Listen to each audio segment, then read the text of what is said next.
ये आप देखेंगे बाद में बहुत बड़ा रोल अदा करेगा इस्लाम के फैलने में। इस्लाम के फैलने में तिजारत ने बहुत इम्पोर्टेंट रोल अदा किया है। ये बहुत इम्पोर्टेंट लेसन है इसके अंदर हमारे लिए। तिजारत ने बहुत बड़ा रोल अदा किया है इस्लाम के ग्रोथ में। इस वक्त भी तिजारत ही करेगा। लोगों को लगता है कि ये जो तिजारत है, ताजिर है, ये बहुत बड़ी बात है, पैसा कमाना बुरी बात है, गंदी बात है न, लेकिन इस्लाम फैला ऐसे ही। तिजारत ने बहुत बड़ा रोल अदा किया, फतूहात ने भी किया। अब इसको भी डिनाई करने वाला एक और ग्रुप होता है। दुनिया में बेवकूफ़ों की कोई कमी नहीं है। आप लोग एक चीज़ हमेशा याद रखिएगा, कोई एक्सट्रीम पोजीशंस लेने की ज़रूरत नहीं है, कभी भी ज़रूरत नहीं पड़ेगी। बड़ी रेयर ऐसी सिचुएशंस है हिस्ट्री में जहाँ सही में कोई एक्सट्रीम हरकत हुई है। ये बड़ी रेयर, जैसे हिटलर की जो हरकत है वो एक्सट्रीम है, ठीक, तो लेकिन हिटलर कितने ही गुजरे हैं, हिटलर कितने ही गुजरे हैं।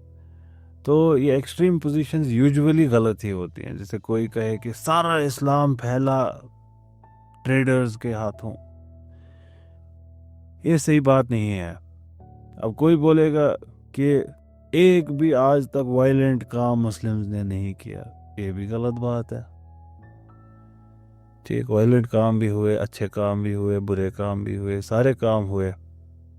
हाँ, हमको अलबत्ता देखना होता है कि बाय एंड लार्ज ट्रेंड क्या था। और अच्छा, ये वायलेंस के बारे में भी ये भी इम्पोर्टेंट है कि जैसे मर्डर, क्या मुस्लिम वर्ल्ड में मर्डर हुआ है कभी? कैसी बात है ऑफ कोर्स हुआ है, होते हैं, आज भी होते हैं। क्या कोई हाईवे रॉबरी, बैंक लूटा गया है कभी? चोरी होती है कहीं पे मुस्लिम वर्ल्ड में? होती है, बिल्कुल होती है।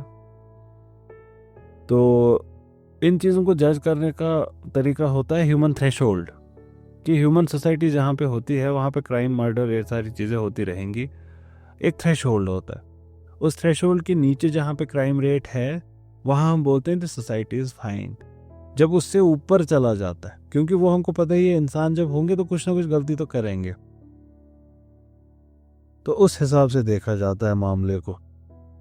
तो मुस्लिम हिस्ट्री को जब हम देखेंगे कि इनके यहाँ जो वायलेंस है, इनके यहाँ जो वॉर्स हैं, इनके यहाँ जो जंगे एट्सेट्रा हैं, तो वो थ्रेशोल्ड के आसपास हैं, उससे नीचे हैं, उससे ऊपर है तो कितना ऊपर है, नीचे है तो कितना नीचे है। तो उससे हमको पता चलेगा कि वायलेंट कौम है, नॉन वायलेंट कौम है। तो जब as a whole Muslim world को देखते हैं तो it turns out to be almost neutral. That's a very good sign. Definitely not on the violent side. Violent side पे सबसे ज़्यादा आती हैं एथिस्टिक और क्रिश्चियन कौम है। सबसे ज़्यादा दुनिया में वायलेंस, तशद्दुद इन्होंने किया है।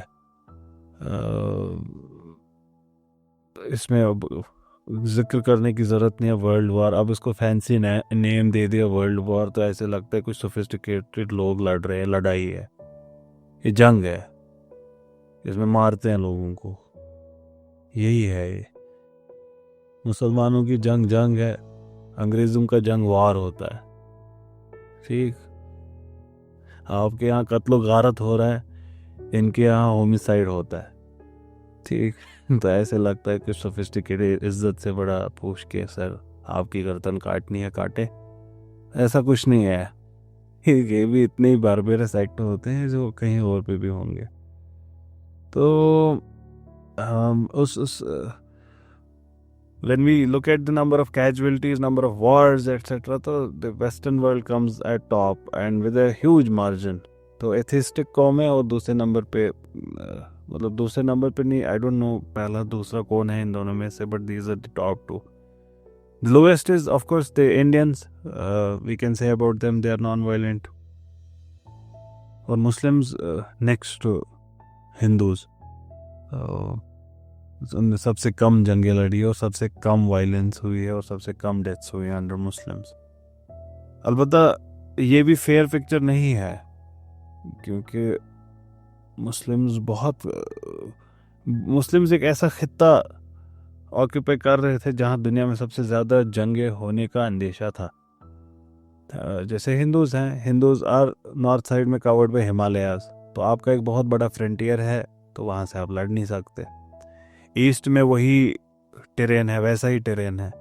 ईस्ट में आपका पहले तो हिमालयाज बैंड होते हैं टुवर्ड्स साउथ, फिर जो आगे वो कंटिन्यू होते हैं, उसी का फिर आगे निकलता है अंडमान एंड निकोबार आइलैंड्स, फिर गारो, जैंतिया, खासी, ये सारे हिल्स है वहाँ पे। और फिर बारिश इतनी ज़्यादा, कोई भी नहीं जाता था असम में जंग लड़ने के लिए, बेवकूफ़ी करी कुछ मुगलों ने, पिट के आ गए वहाँ से।